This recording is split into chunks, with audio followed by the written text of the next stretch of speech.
Muito boa tarde, está no ar o consultório do Porto Canal. Hoje um consultório, digamos que um pouco mais específico e mais especial, chamemos assim.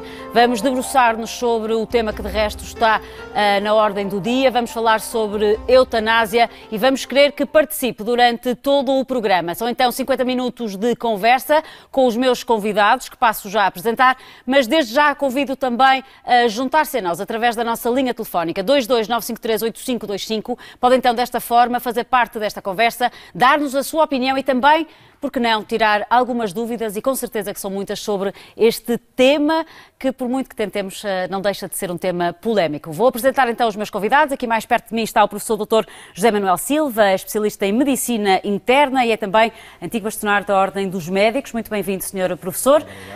E também o professor Dr. Ivandro Soares Monteiro, é psicólogo clínico, a quem agradeço também a vinda mais uma vez aqui ao nosso consultório. Muito obrigada também, professor, por estarem então os dois, obviamente, comigo neste programa em direto e totalmente dedicado então à eutanásia. Vamos começar o programa desde já. Mais uma vez lhe digo que espero que se junte a nós e participe. Professor, vou começar consigo. Antes de mais, vamos tentar deixar, e até porque isto é um programa de saúde, vamos tentar deixar a questão da despenalização, a questão legal, a questão política, talvez. Vamos olhar para a questão médica. O professor, com certeza, tem uma longa história já tem um currículo vasto. Quando entrou para a medicina, com certeza que aquilo que sentia é que iria salvar vidas. Exatamente. E, portanto, nós fomos formatados para tentar, quanto possível, curar as doenças das pessoas, evitar a morte, aliviar o seu sofrimento, confortá-las sempre, porque essa é uma função permanente do médico, e à medida que os conhecimentos médicos vão evoluindo, felizmente nós conseguimos cada vez curar mais doenças e aliviar mais o sofrimento das pessoas e prolongar a sua vida com saúde e com qualidade de vida. A população vive mais e vive com mais qualidade, podemos dizer assim, professor. É uma importante conquista civilizacional. Eu acho que a grande conquista civilizacional do nosso tempo, em termos médicos, é exatamente esse, é conseguir prolongar a vida das pessoas com qualidade de vida e com menos sofrimento. Sendo que depois há muitas questões à volta do sofrimento. Não há ninguém que consiga ter uma vida sem sofrimento. Todos nós já sofremos na vida, nem que seja sofrer de amor. E às vezes até agradecemos, não é? Porque nos faz crescer, de alguma forma. Faz crescer, sem dúvida. Na altura não agradecemos, mas faz-nos crescer. Portanto, o sofrimento faz parte da vida, é inevitável. E nós não temos no nosso código genético de médicos a função de matar as pessoas, mas sim tentar evitar por todos os meios, com respeito pela dignidade das pessoas, sem o chamado, que as pessoas receiam, encarniçamento terapêutico, tentar a todo custo prolongar uma vida, muitas vezes já não é verdadeiramente vida, e que nós sabemos que não há forma de evitar um desfecho inevitável, de evitar a morte, que a morte faz parte da vida. Na medicina podemos ter essa certeza, não querendo agora também levantar a questão religiosa ou da fé, como lhe quisermos chamar. Na medicina podemos dizer, já não há nada a fazer? Com certeza. É assim, nós aprendemos também, um dos nossos aforismos é: em medicina não há nem sempre nem nunca. Precisamente. Nós nunca podemos dizer que é sempre assim, porque às vezes há casos surpreendentes. Daí que seja também uma premissa a considerar nesta análise, neste debate sobre a eutanásia, é que nós nunca temos exatamente a certeza daquilo que vai acontecer.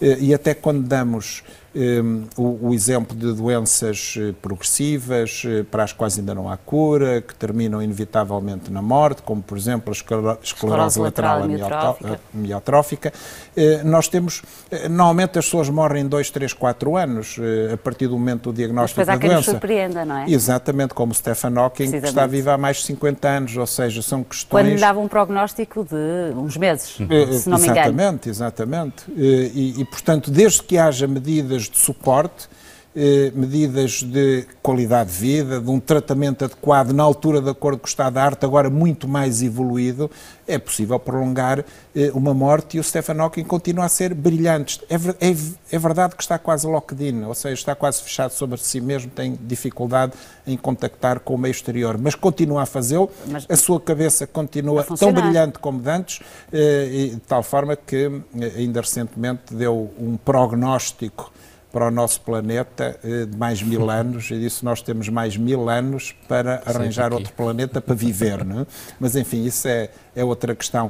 Mas, portanto, não deixa de ser curioso, alguém que se esperava que morresse passado poucos anos, passado quase 50, ainda continua vivo, não é? Continua vivo e bem vivo, com a lucidez inesperada, não é? Exatamente, e portanto a ser um cidadão válido. Exatamente, a ser uma pessoa que contribui para a ciência. Isso é muito importante também. Porque isto leva-nos também depois para o conceito da dignidade de vida, o que é a dignidade da vida, o que é a dignidade da morte, que são questões difusas, temos aqui um psicólogo, não é? Mas o que nós não podemos aceitar é que haja uma tentativa de apropriação de alguns termos por parte da eutanásia, como para se ter uma dignidade na morte fosse preciso matar as pessoas, antecipar deliberadamente essa morte, ou como se nós pudéssemos dizer que há vidas que são mais dignas do que outras, ou seja, que a pessoa já não tem dignidade na vida, portanto vamos dar dignidade na morte, vamos matá-la deliberadamente e antecipadamente. Isto é quase um conceito de Donald Trump, não é? Que os americanos são mais dignos que os outros e, portanto, o resto do mundo não levanta nada. barreiras às restantes pessoas que não são pessoas que ele não considera como pessoas, não é? São pessoas inferiores. Este conceito de diferente dignidade das pessoas é extraordinariamente perigoso. Foi gênese de muitas eugenias, foi razão para os nazis praticarem a eutanásia. Por isso, quando nós ouvimos dizer que a eutanásia é uma conquista civilizacional, é algo de arrepiante, porque os nazis praticaram a eutanásia.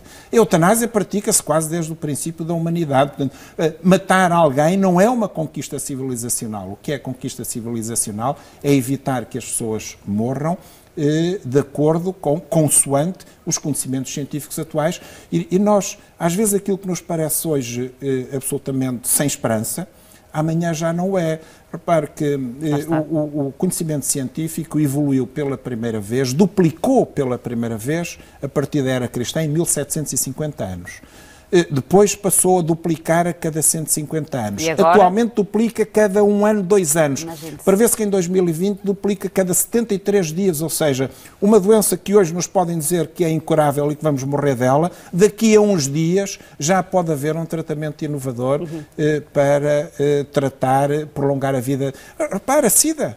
A SIDA até há poucos anos era uma doença mortal, incurável, mortal, irremediavelmente progressiva. Hoje as pessoas vivem com qualidade. Com uma doença crónica, com perfeita qualidade com famílias, perfeitamente normais, sem risco de contágio para os outros. Certo. Como em poucos anos a ciência evoluiu tremendamente. Portanto, nós nunca podemos perder de mira esta realidade, que é a capacidade da ciência evoluir a um ritmo tremendo. E poder virar um prognóstico. Não é? Portanto, há aqui, como disse bem no início, há aqui alguma inquinação política. Eu até costumo dizer que eu gostava que a questão do financiamento do Serviço Nacional de Saúde fosse um tema fraturante para preocupar os senhores deputados nesta discussão, para ver alguém que na Assembleia da República apresentasse e aprovasse uma proposta que aumentasse o financiamento do Serviço Nacional de Saúde para a média dos países da OCDE, ou seja, mais cerca de 1.200 milhões de euros, porque isso permitiria salvar a vida e aliviar o sofrimento a milhares de pessoas. Mas parece que aquilo que se pretende, ou seja, os temas fraturantes não são os corretos, não são aqueles que são mais benéficos e atingem mais pessoas, são aqueles que são considerados como minorias, sendo que até nesta questão da eutanásia é exatamente o que eu ia dizer, quer dizer, apresenta-se a questão como para as pessoas que estão num sofrimento atroz, não se define o que é atroz, transmite-se a ideia de que é uma dor atroz e incontrolável. Não é a dor a principal causa das pessoas pedirem eutanásia, é a tal perda de sensação de dignidade de vida, perda de autonomia, a noção de que estão a transformar num fardo para as outras pessoas, o medo de ficarem abandonados. Essa é que é a razão, a principal razão para as pessoas pedirem eutanásia. Não é a dor, porque hoje a medicina tem recursos imensos no tratamento da dor. E repare, e também não são casos esporádicos, não seria casos esporádicos. Se nós tivéssemos neste momento em Portugal uma taxa de eutanásia semelhante à Bélgica, que tem uma população igual à portuguesa, sim, nós estaríamos a matar todos os anos em Portugal, por eutanásia, cerca de 5 mil pessoas. Todos os anos. Isto dizer lá para casa que a Bélgica é um dos países que já despenalizou a morte. Um dos poucos, 5 países, só 5 países no mundo despenalizaram a eutanásia. Né? Tem uma taxa de eutanásia, neste momento, 4,6% das mortes, sempre em crescendo contínuo, a tal rampa deslizante, uma das formas da rampa deslizante, sempre em crescendo contínuo, portanto estaríamos a matar em Portugal qualquer coisa como 5 mil pessoas, a antecipar a morte. E repare que este debate é importante, e esta conversa que estamos aqui a ter é importante, porque as pessoas têm uma ideia, muitas pessoas têm uma ideia sobre a eutanásia que não é correta. Não?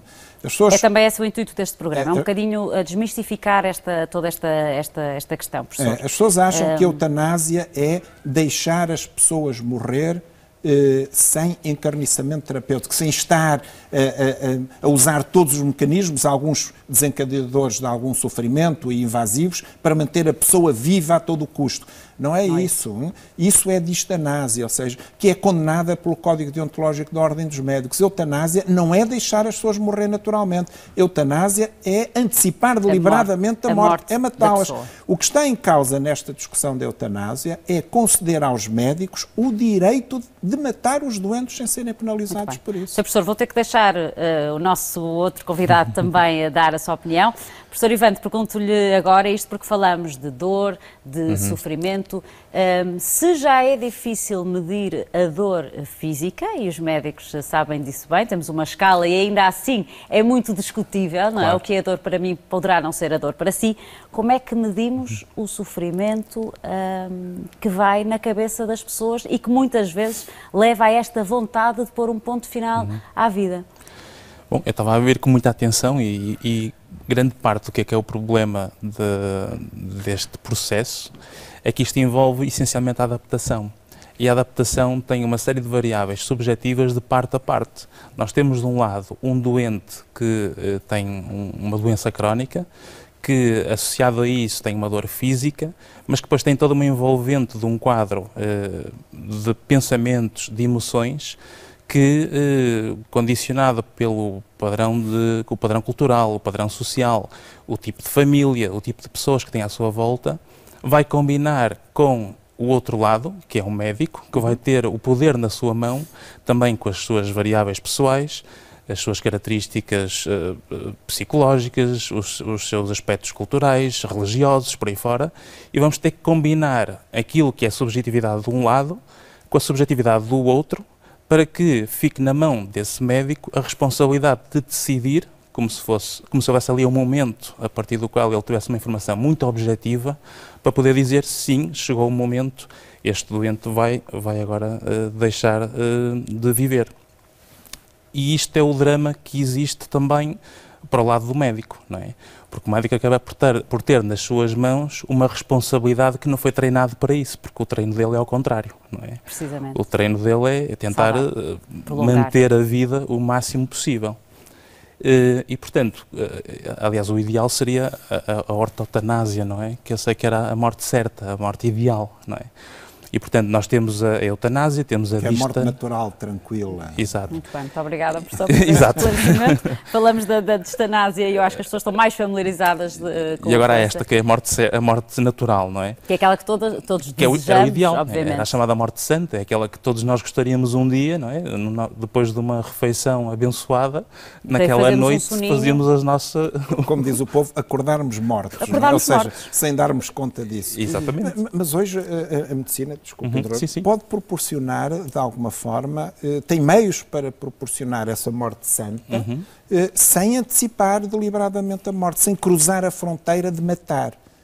Porque cruzar essa fronteira é cruzá-la sem retorno, abrindo uma caixa de Pandora que, na realidade, nos vários países onde foi aprovada, tem levado a situações absolutamente inaceitáveis e ao incumprimento da lei. Desculpa interromper. Não, pode e deve interromper com certeza, porque estamos num diálogo obviamente aberto.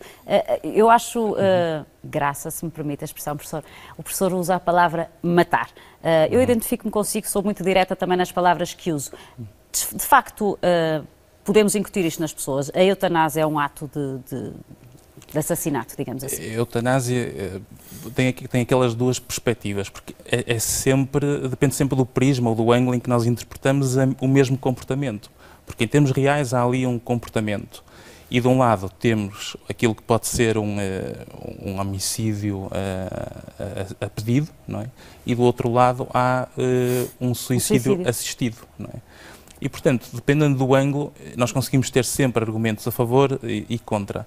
O problema é que há aqui um espectro, não é? Se isto fosse uma escala de 0 a 10, e que não é possível, não há uma fita métrica para as emoções, para os pensamentos, para os comportamentos, há aqui um espectro em que, nesta combinação de variáveis entre o que é a doença, do que é o mundo biopsicossocial do doente, e o que é, do outro lado, o poder a quem esse doente delegou a responsabilidade de tomar essa decisão, que também tem as suas variáveis humanas biopsicossociais. Como disse, religiosas, sociais, tudo Exatamente. Isso vai contar. E ele vai ter ali um momento em que, dependendo do dia, da hora, de uma série de variáveis, em que hoje um 4 pode ser diferente do 5 amanhã e pode ser diferente do 6 no dia seguinte. E isto vai fazer também criar, como eu vejo, eu tenho a sorte de trabalhar numa área que me permite atender vários tipos de profissionais e também médicos, e vejo que muitas vezes os esforços que muitas vezes eles fazem para tentar ajudar ao máximo os doentes, algumas vezes perguntam-se, será que eu fiz tudo o que podia ter feito? Será que eu também não deixei acontecer? Será que se eu tivesse a informação que eu sei agora, eu teria feito o que fiz? Estes problemas de consciência, que também vão existir sempre, para além daquilo que também serão os problemas que as próprias famílias e as pressões que essas famílias vão fazer sobre toda esta dinâmica, é de tal forma subjetivo que não dá para ter uma decisão definitiva e estruturada e com um argumento robusto suficiente para haver uma decisão transparente. Então será demasiado perigoso propor-se, por exemplo, um referendo? Repare, é de tal forma subjetivo, em que se isto fosse uma decisão legal, como acontece nos países em que foi autorizado, o padrão do comportamento e da atitude de tomar essa decisão teria-se mantido, porque culturalmente isso seria estável. O que é certo é que nós vemos os resultados da eutanásia a começarem a ter autorizações pequenas, não é? E ao longo dos anos elas foram aumentando. O que chega a uma altura em que já quase que se torna muito mais fácil aceitar que a eutanásia é permitida, ao ponto de já termos uma percentagem significativa de doenças psiquiátricas dentro desse já lá vamos. Desse número. Professores, vou ter mesmo que abrir o espaço aos nossos telespectadores que querem, obviamente, participar, e por isso mesmo hoje tornamos este consultório um pouco diferente e convidamos os telespectadores a entrarem na conversa. O primeiro telespectador, que já não ligava aqui para o consultório há algum tempo, mas é um telespectador assíduo, é o Carlos Pereira, que nos liga do Barreiro. Bem-vindo, Carlos. Olá, boa tarde, Susana Guimarães. Boa tarde para toda a equipa do Porto Canal. Muito bem-vindo, Carlos. Muito obrigado, muito obrigado. Ainda bem que este tema é um tema bastante polémico e está a ser polémico. Já foi debatido há tempos no outro canal e também acho que também tem sido debatido também no Parlamento. E está aí o bastonário da Ordem dos Médicos, que ouço muitas vezes as suas intervenções nas várias áreas. Mais uma vez ele estará aí para esclarecer os nossos telespectadores. Pois, em relação à eutanásia, eu sou contra e sou a favor. Primeiro, por causa da nossa cultura. Somos uma cultura muito religiosa, muito crente nestas determinadas coisas. Eu, se me visse nesse estado, em fim terminal da minha vida, eu era a favor. Porquê? A primeira questão, eu estou ali, sou um vegetal, já não estou ali a fazer nada. Eu estou, que as outras pessoas, os meus familiares, os mais próximos de mim, estão a sofrer todos os dias me verem ali, numa cama, sem poder nem abrir os olhos, se calhar, muitas vezes, não mexer o corpo. Não, é um vegetal que está ali deitado numa cama. Eu acho que quando chega a essa situação, o melhor é terminar a vida dessa pessoa. E também terminar, porquê? Para que os familiares não sofram mais, não tenham. Eu tive um caso que não tem nada a ver com a eutanásia e que a Susana sabe perfeitamente. O nosso telespectador perdeu uma filha devido a uma doença oncológica. Pronto. Eu tentei por tudo e por todo lado e não consegui. Porquê? Porque eu não tive dinheiro à altura para salvar a minha filha. Não tive possibilidades nenhumas. Eu corri, Zeca e Meca, nada de nada. Se eu tivesse dinheiro, pois que eu teria alguém para dar uma medula à minha filha. Mas como não tinha dinheiro, infelizmente eu perdi a minha filha. E eu, ao fim de 7 anos, ainda continuo a ser acompanhado, como disse o seu convidado que é psicólogo. Eu ando há 7 anos a ser acompanhado por uma psicóloga que faz terapia de grupo e por um psiquiatra. Portanto, e isto foi uma morte de uma doença, de uma leucemia, não foi de uma eutanásia. Eu, se tiver um dia, e se tiver a sofrer, tiver esse problema de saúde oncológico, e que eu não possa fazer mais nada na vida, eu sou o próprio pedir aos meus familiares que me façam isso. Muito bem. Carlos, percebemos a sua opinião. Pergunto-lhe apenas se tem alguma questão que queira colocar aos meus convidados, que vão, com certeza, dar a opinião também sobre aquilo que o Carlos disse. Não sei se quer colocar alguma questão. Sobre a eutanásia, obviamente. Isto é muito complicado. Isto é um tema muito complicado porque, de facto, os médicos têm que ter uma autorização que não têm neste momento. Não têm para fazer isso. Isto é muito complexo. Esta situação é muito complexa. Como eu disse é essa complexidade que nos faz precisamente estar aqui. Carlos Pereira, vou agradecer-lhe a sua opinião e mais uma vez a sua participação no nosso programa. Vou pedir aos meus convidados, vou começar por si, professor Ivandro, até porque o Carlos é de facto uma pessoa que tem um acompanhamento prolongado, como percebeu, pela sua área, pela psiquiatria. Perdeu uma filha, ainda se sente aqui a dor, obviamente, claro, de um pai que perdeu uma filha, que talvez seja, ou é considerada provavelmente das maiores dores que o ser humano pode sentir. Deu a sua opinião, mas deu a sua opinião, digamos assim, limitando-se àquele caso, como o professor há pouco disse, que todos nós imaginamos, não é? O final de uma vida em que já não há nada a fazer, mas nem sempre será assim. Abrimos aqui, provavelmente com a despenalização, vamos abrir ou seja, muitas outras questões. Esta experiência é uma experiência muito perturbadora em termos de afetos, é um vínculo, não é normal nós perdermos os filhos, é sim o contrário. E um luto principalmente de quem é querido, é das experiências mais perturbadoras do equilíbrio. É talvez a razão pela qual se procura mais ajuda. Sim, é uma das grandes áreas, problema de procura de ajuda psicológica e de acompanhamento psiquiátrico.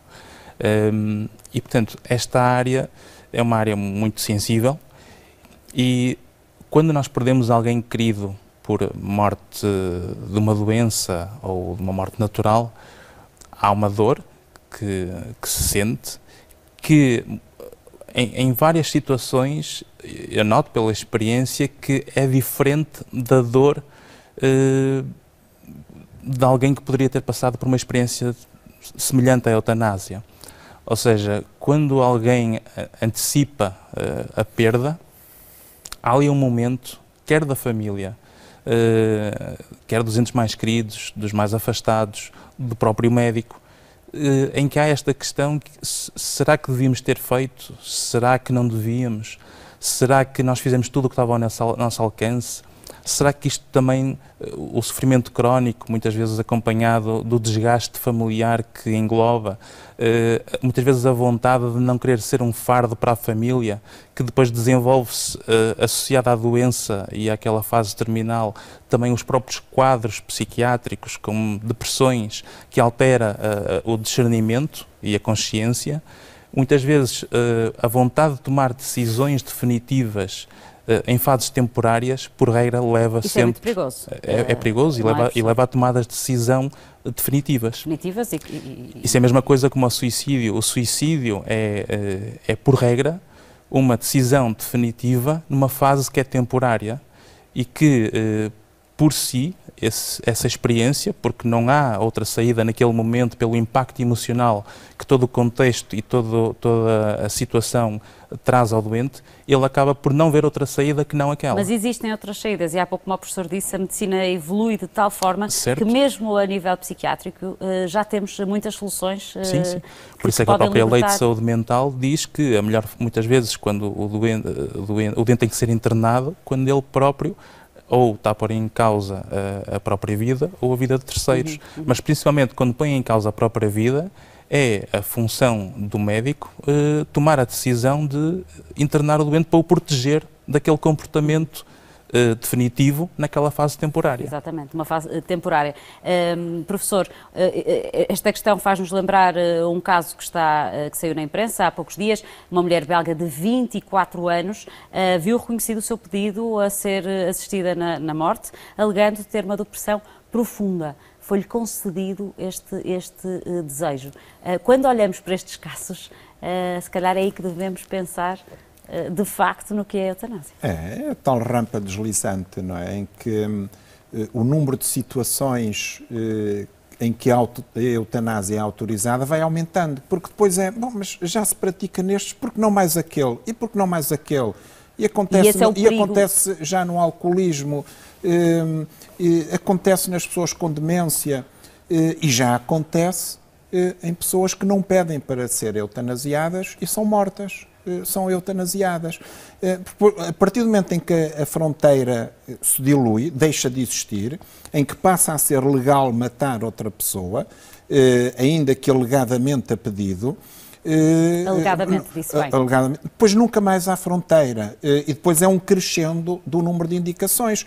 Um caso célebre também na Bélgica, o caso do Sr. Tom Mortier, a propósito da depressão, que recebeu um telefonema a dizer que a mãe tinha sido eutanasiada.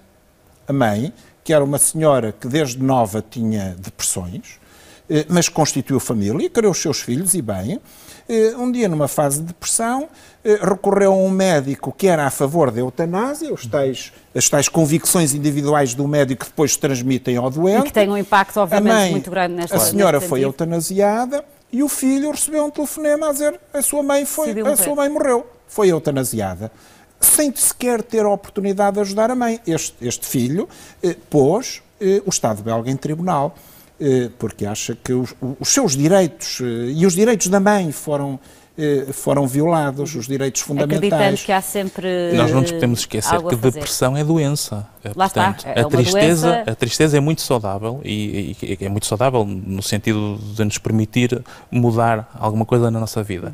Mas e valorizarmos mais a felicidade. E darmos valor à felicidade. Mas a tristeza é aquilo que nos permite fazer um julgamento mais refletido na nossa vida, porque a tristeza ajuda-nos a pensar, porque naturalmente vamos focar-nos mais nos problemas, mas esse foco é para construir valor, é para sair da tristeza. Agora, a tristeza fora de controle é depressão. A tristeza descarrilada é um quadro clínico e, portanto, a pessoa tem Deve ser encarada de igual maneira com qualquer outra patologia do corpo. Isso levava-nos a outro... Sim. A pessoa não consegue pensar em condições. E é por isso que essa noção de que eu prefiro desaparecer é um traço comum nas depressões graves em todos os doentes. Mas, como disse muito bem, são momentos Exatamente. Que podemos contornar. E dificilmente, eu gostava ainda de comentar o caso do Sr. Carlos Pereira. Com certeza, professor. Dificilmente alguém pedirá a eutanásia sem ter um componente depressivo. porque as pessoas quando pedem eutanásia sentem-se encurraladas. Quando se fala em pedir a opção ou quererem uma opção, não é uma opção, porque a verdadeira opção que as pessoas gostariam de poder ter era viver com saúde, não é? Portanto, não há opção. Assim como há quem ainda considera uma pessoa suicidou-se, foi um ato de coragem. Não, foi um ato de extremo desespero, desesperança, de encurralamento de uma pessoa que sentiu que não tinha mais nenhuma outra opção na vida, se calhar porque não foi ajudada convenientemente. E voltando ao caso do Sr. Carlos Pereira, a propósito da filha e a propósito do vegetal, provavelmente o luto está a ser muito mais difícil porque o Sr. Carlos Pereira tem a convicção que se tivesse dinheiro podia ter salvo a vida da filha. E, portanto, não corresponde à verdade. O que provavelmente não corresponderá à verdade. Provavelmente não corresponderá à verdade.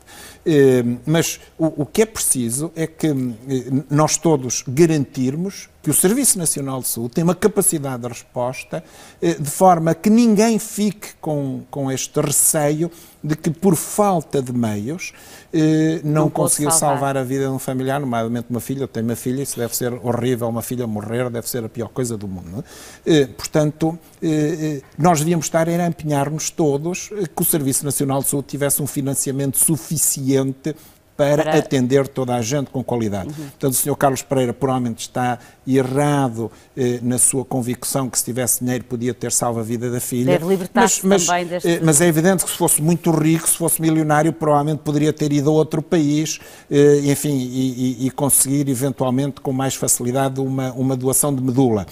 Mas nós temos de garantir a todos os nossos cidadãos que este sentimento que os prende para sempre àquele momento e que os impede de fazer um luto saudável e de emergir do luto, que isso não acontece. Portanto, eu gostaria que o financiamento do Serviço Nacional de Saúde fosse uma causa fraturante, para ser discutido como tal na Assembleia da República.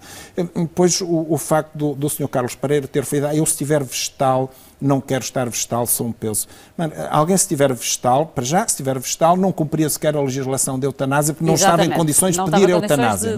Não estava consciente, não era capaz de decidir e de pedir a eutanásia. Depois, portanto, não se enquadra, à partida já não se enquadra nesta... Exatamente. Depois ninguém se aguenta vegetal durante muito tempo sem medidas extraordinárias de suporte de vida. Certo. O Código Deontológico da Ordem dos Médicos diz que são aceitáveis e devem ser usadas medidas adequadas de suporte de vida, que são apenas a hidratação, o oxigênio e a alimentação, ainda que possa ser por uma sonda, não alimentação oral, para evitar que a pessoa morra à fome, morra à sede ou morra desnecessariamente com falta de ar. Não é? Mas alguém que está vegetal tem que ter tratamento médico intenso, mais ou menos intenso, consoante a circunstância, para se aguentar vivo.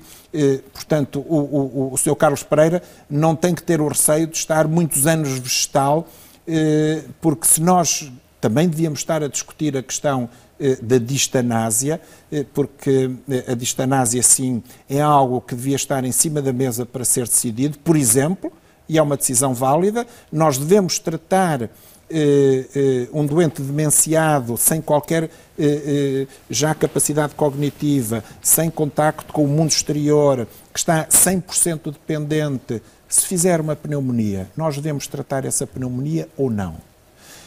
Na minha ótica, tratar a pneumonia numa pessoa assim já é uma situação de distanásia. Repare, não é alimentar, não é hidratar, não é dar oxigênio, é tratar uma situação, uma agudização com antibiótico, para evitar que a pessoa faleça da sua pneumonia.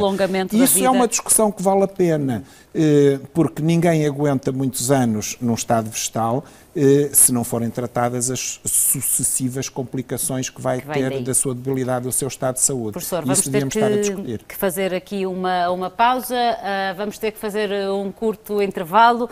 Temos muitos telespectadores também a quererem participar, por isso o intervalo vai ser mesmo curto. Estamos de volta dentro de momentos. Até já.